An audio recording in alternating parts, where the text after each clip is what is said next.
Complex number क्या होता है? कॉम्प्लेक्स नंबर होता है it is a combination of real number and imaginary number. यानी अगर हम लोग बात करें कॉम्प्लेक्स नंबर का, तो कॉम्प्लेक्स नंबर हमारा क्या होता है?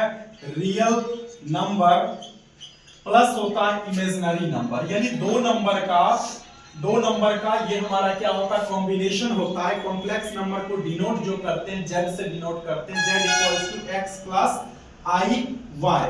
यानी x हमारा क्या है? तो x हमारा होता है रियल नंबर होता है, और y क्या होता है? जिसमें i लग जाए वो हमारा इमेजिनरी पार्ट होता है।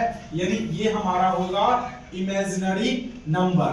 यानी ये हमारा क्या हो गया? z equals to x plus i y. ये हमारा कॉम्प्लेक्स नंबर को रिप्रेजेंट करता है। कॉम्प्लेक्स नंबर में हम लोग को बेसिकली देखना क्या है? i स्क्वायर का वैल्यू हमारा -1 होता है। i का अगर हम लोग वैल्यू निकालें तो क्या होगा? i का वैल्यू हमारा i स्क्वायर का वैल्यू -1 होता है। i क्यू का वैल्यू अगर निकालें तो i स्क्वायर इंटू i, यानी i स्क्वायर का वैल्यू -1 होता है, तो ये हमारा -i हो गया। i टू दी पावर 4 का वैल्यू अगर हम लोग निकालें तो i स्क्वायर का होल स्क्वायर यानी 1 होता है। एक ट्रिक हम लोगों के सामने आया, i टू दी पावर 0 का वैल्यू हमारा 1 होता है।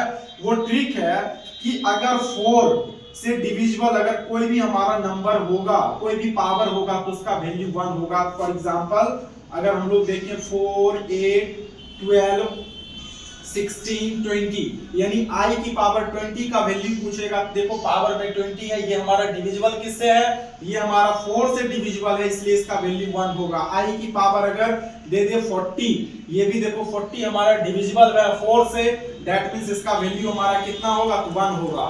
यानी i की पावर में अगर कुछ भी होगा, अगर वो 4 से डिविजिबल है तो उसका वैल्यू 1 होगा।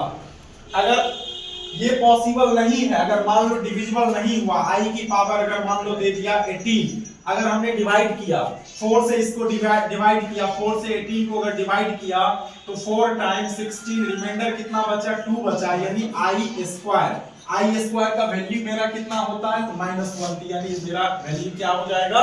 -1 हो जाएगा।